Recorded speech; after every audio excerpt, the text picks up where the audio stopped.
Hey everybody, it's Joel Irway, author of the #1 ranked Kindle study guide on Amazon, 30-Minute EIT, How to Beat the FE Exam Without Beating Your Head. Also owner of dailyfeexamprep.com, and today I'm very excited to be sharing with you something I've never done before.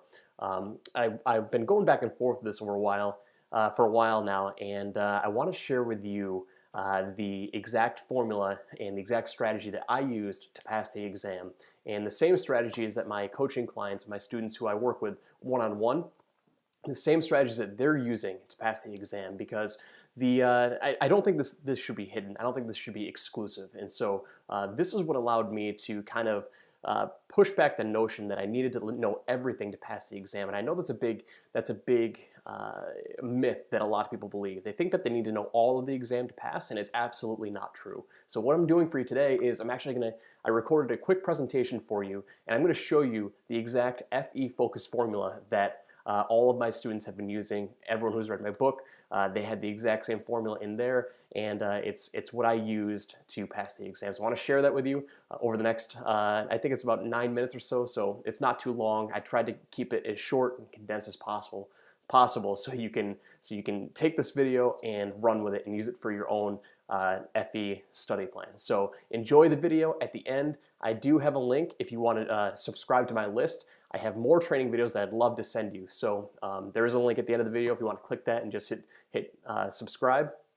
Put in your email address and I'll send the videos right to you. So enjoy this video. Do me a favor, down below, leave a comment, like the video, tell me what you think. I know that you're going to enjoy it. I hope that it really reshapes your focus for the exam. So take care, and I'll be talking to you soon. Hey everybody, okay, so I want to get started with this presentation and give you the exact formula that I use to take the exam. But before I do, I just want to tell you a true story about my $600 mistake when I took the FE exam. So I took the exam with my buddy Matt, who was another engineering student that I went to college with, and we were both in the consulting realm. We were working as HVAC design engineers, and when he convinced me to take the exam, he's like, okay, well, I know we've got a lot of weak subjects that we need to study on, so let's take this, let's take a review course. Okay, that sounded great. Sounded like a great idea. So we signed up for this review course that was going to be taught on the weekends over the course of, I don't know, 5 or 6 weeks. So it was going to be taught on Saturday and Sunday, and we could attend live online, and they were going to teach us every subject that was on the exam. Perfect. Sounded like it was exactly what we needed, because we were going to be weak in some of the subjects and we knew that we needed some help.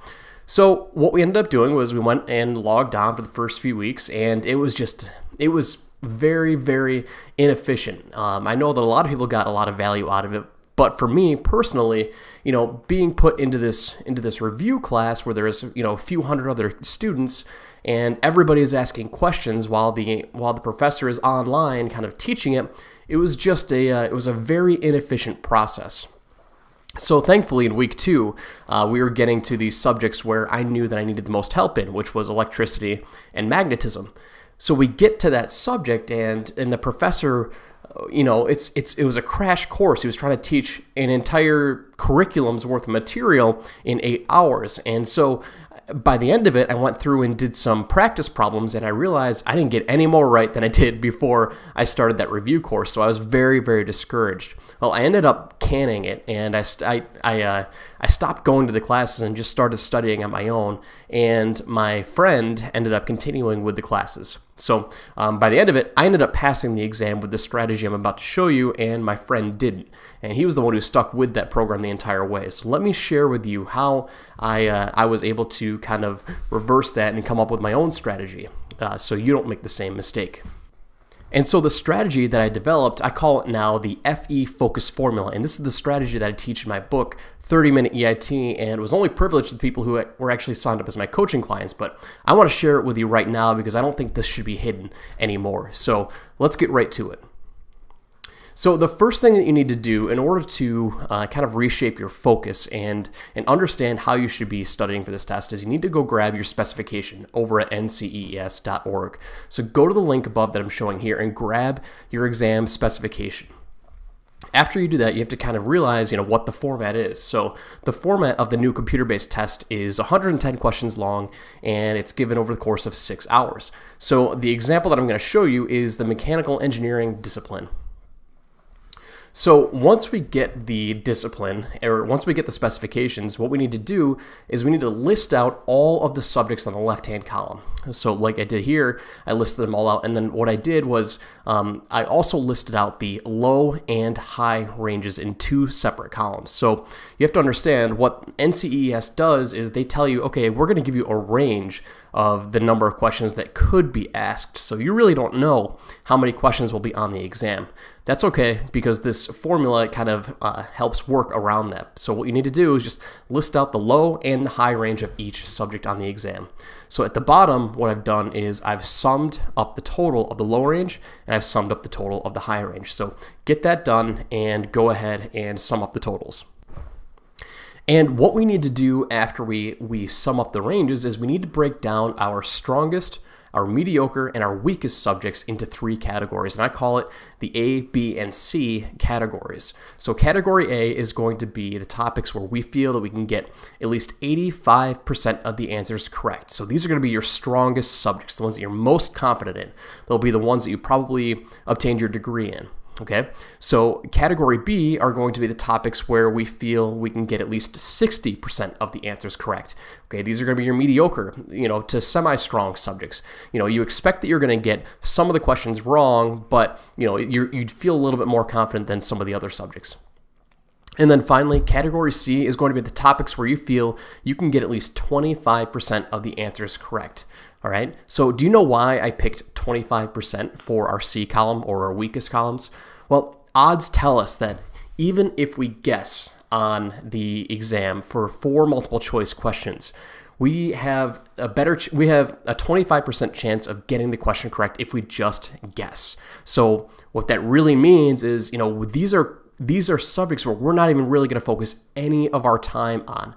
I will give you some tactics to increase your odds above 25% to get some of these questions right, but we don't really want to be spending any time studying these subjects. We want to spend the bulk of our time in the A and B categories. Okay, so this is what we need to do next.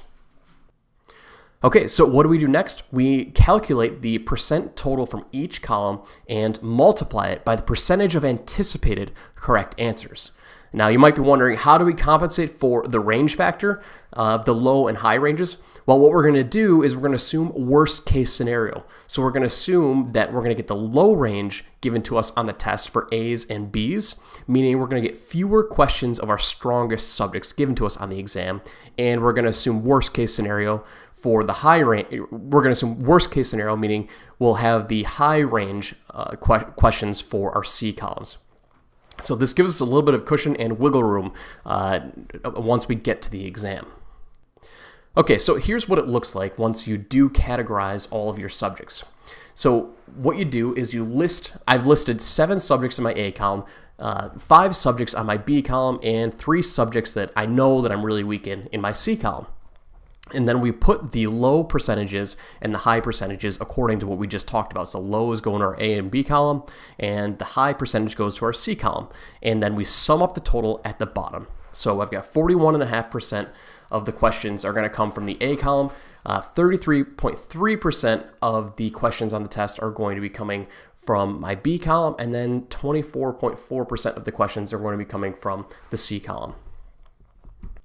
Once we have that sum total, now we're going to multiply it by the anticipated percentage of correct answers. So for example, column A would look like this.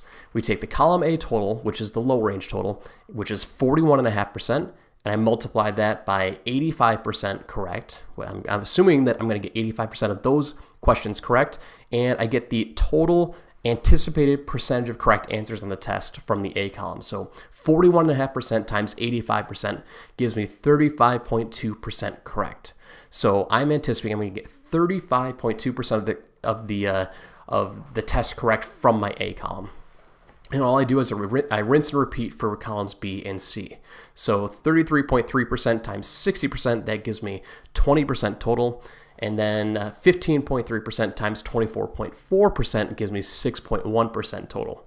All I do after that is I sum up the totals, and it gives me a total value of 61.3%. Now our goal is approximately 60% total. That's what we want to shoot for, because there have been certain review manuals that have told us that the estimated percentage of correct answers that you need to pass is between 50 to 55%. So I shoot for 60% to give us a little bit of a buffer room, and that seems to work out well for all of my students.